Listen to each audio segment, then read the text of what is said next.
Ce comportement qui te rend 10 fois moins crédible. Cher Proactive Rêveur, aujourd'hui j'aimerais te parler d'un comportement que nous avons tous exprimé, que nous avons tous au moins ne serait-ce qu'une fois, mais beaucoup plus qu'une fois dans notre vie, démontré, extériorisé et qui nous rend 10 fois moins crédible aux yeux des autres et je dirais même à nos propres yeux. Donc allons voir ce sujet croustillant ensemble maintenant. Si tu me découvres, je m'appelle Théa Moline, je suis coach de vie et sur cette chaîne Destination Soi-même, je t'accompagne à travers ta mission de vie. Donc si ça t'intéresse, abonne-toi et sonne la petite cloche pour être sûr de recevoir ta dose de motivation quotidienne pour avancer vers ce qui compte pour toi. Donc c'est parti. Alors quel est ce fameux comportement? Je ne vais pas tourner en rond. Ce comportement qui peut te rendre 10 fois moins crédible aux yeux des autres et à tes propres yeux, c'est de chercher à te justifier.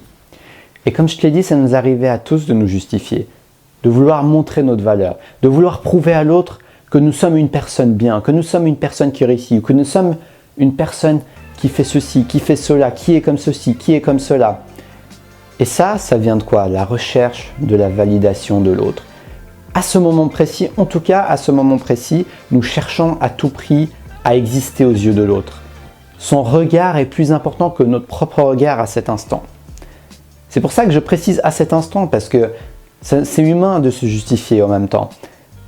Ça nous arrivera à tous à certains moments de chercher la validation de l'autre. Mais la vraie question c'est, quelle est la fréquence de ce comportement? Quelle est sa fréquence de manifestation? Est-ce qu'il se répète souvent avec des personnes différentes ou avec certaines personnes? Et est-ce que c'est gênant dans ton quotidien? Parce que si ce comportement se répète de manière répétitive et fréquente, ça bouffe de l'énergie de chercher constamment à se justifier, de chercher constamment en fait à défendre une image de toi-même. Une manière dont tu te perçois. Si tu te perçois comme un entrepreneur qui réussit, toute personne qui insinuera que dans cet aspect-là peut-être de ton business tu ne réussis pas comme tu le pourrais, ça peut même être un feedback constructif, mais ça va toucher peut-être cette image et tu vas chercher à te justifier, tu vas chercher à protéger cette image de l'entrepreneur successful, qui a du succès, qui réussit tout bien. Et donc ça va te demander une énergie émotionnelle parce que émotionnellement tu seras touché. Tu seras touché par la remarque de l'autre, donc tu vas chercher à te défendre plutôt que d'aller regarder cette réaction émotionnelle que tu es en train de vivre. C'est le premier réflexe qu'on a, c'est d'aller se défendre. Et la défense, c'est non, mais non, mais tu sais pas tout sur mon business, non, mais moi j'ai toujours réussi comme ça, non, mais non, je vais y arriver, non, mais c'est pas vrai ce que tu dis. Plutôt que de se dire, ah ouais, il a touché un point sensible en moi là. Respirons un bon coup. Tu vois, qui fait ça? Il y a des personnes qui font ça et j'en suis très heureux de voir que nous évoluons tous petit à petit. Mais franchement, même pour moi, ce n'est pas forcément ma première réaction initiale. C'est de me défendre. Donc, c'est pas grave. Si tu te défends, c'est ok. Mais prenons du recul, au moins a posteriori de l'événement pour se souvenir. Moi, j'aime bien faire ça, me ressouvenir de cet événement-là qui m'a touché et de faire ce travail que je n'ai pas eu le temps de faire ou que je n'ai pas pu faire sur le moment. C'est-à-dire de prendre conscience de l'émotion, de l'accueillir pleinement, quelle que soit la manière qui te convient. Moi, j'aime bien danser. Ça m'aide à me recentrer dans mon corps. J'aime bien respirer en pleine conscience. Le yoga aussi, ça m'aide parfois à me connecter à mon corps. Donc, trouve le moyen qui va te permettre de te reconnecter à tes émotions et pense à un événement qui va refaire ressurgir une émotion perturbatrice pour pouvoir mieux t'en libérer. En tout cas, c'est quelque chose que j'apprécie beaucoup faire au quotidien. Et donc, ne plus chercher à te justifier, ou du moins avoir moins besoin de se justifier, c'est avoir moins besoin que l'autre nous valide pour exister.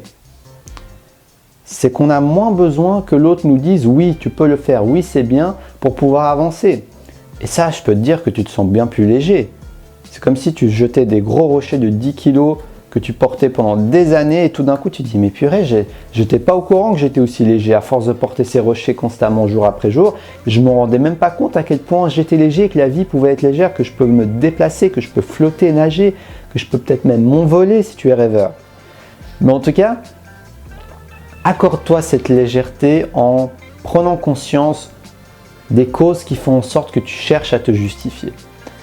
Alors déjà, tu peux prendre conscience des moments où tu cherches à te justifier et l'accepter. C'est la première étape. Parce que si tu es en train de refuser, tu dis mince, j'aurais pas dû me justifier, ou alors carrément tu te dis non, je me justifie pas, tu es dans le déni. Ça m'est déjà arrivé et ce n'est pas la solution. La solution, d'après moi, c'est de prendre conscience, ok, là je me suis justifié, d'accepter que tu t'es justifié, d'accepter que tu es un humain imparfait qui vient de se justifier pour protéger une image auquel tu tiens et pour avoir la validation de l'autre. Ok, tu n'es pas obligé de dire une phrase aussi longue que moi à ce moment-là, mais en tout cas, de prendre conscience de cela. Ok, je l'accepte. Ensuite, qu'est-ce que je peux faire? Ensuite, quelle est la solution? Ensuite, comment je peux faire en sorte d'avoir moins besoin de me justifier? Alors après, tu te dis, mais qu'est-ce qui fait que je me justifie? Donc pour aller à la cause. Et là, ce serait un travail d'introspection personnelle que toi-même pourras faire. Personne ne pourra le faire à ta place. Tu pourras être aidé par l'extérieur, par des outils, même par des thérapeutes. Mais il n'y a que toi qui pourras vraiment t'en libérer. Même si c'est inconfortable. Il y a toujours des raisons qui font que nous sommes comme nous sommes. Et surtout, il y a toujours une raison qui font que nous réagissons comme nous réagissons. Parce que réagir n'est pas égal à agir. Quand nous réagissons, c'est que quelque chose nous influence. Quelque chose fait écho. Mais quand nous agissons, comme j'aime bien le dire, nous agissons. Donc il n'y a plus cette réaction. On agit parce que c'est quelque chose qui nous tient à cœur, parce que c'est quelque chose qu'on a envie de faire authentiquement. C'est différent de réagir, même si ces deux mots semblent semblables. Dans le mot réagir, il y a on refait quelque chose. Donc on se remémore, on répète. C'est quelque chose qui tourne en boucle, alors que quand on agit, c'est quelque chose de nouveau, quelque chose qui se crée dans l'instant, dans l'authenticité de ce que nous voulons créer à cet instant. Donc j'espère que le message est passé, que cette vidéo va t'inspirer à prendre conscience et accepter que oui, ça fait partie de la vie de se justifier, de chercher à défendre notre image, notre ego, mais également qu'on peut petit à petit s'en libérer et au moins réduire la fréquence de justification et augmenter notre énergie, notre légèreté et notre joie de vivre. Et notre confiance en nous, parce que c'est un manque d'estime et de confiance en soi de toujours chercher à défendre une image pour être accepté par l'autre, pour être validé par l'autre. Quand on s'aime pleinement, on a beaucoup moins besoin de faire ça. Moi, je ne crois pas au zéro. Mais en tout cas, on a beaucoup moins besoin d'y recourir parce que nous nous sentons remplis à l'intérieur et nous n'avons pas besoin de quelque chose d'extérieur pour nous remplir.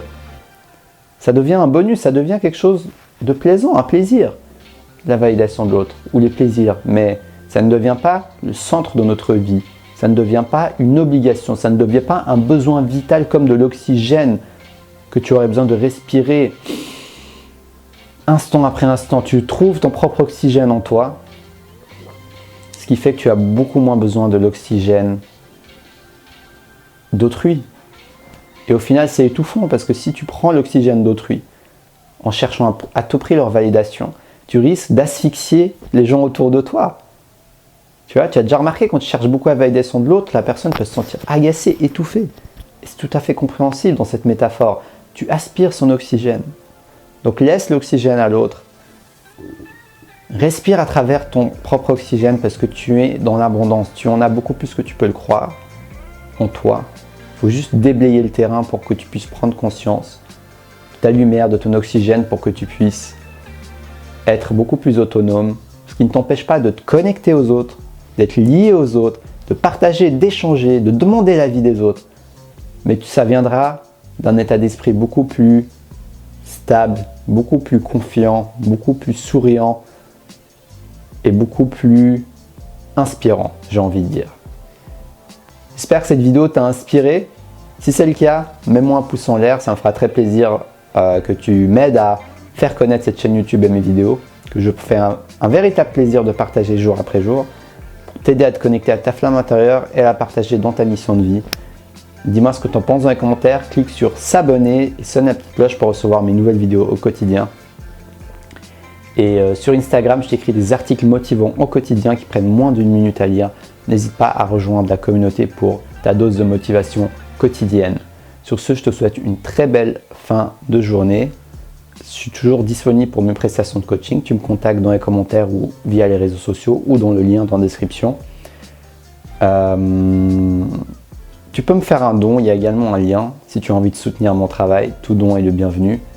Et puis voilà, je te dis à demain pour la prochaine vidéo. Et surtout,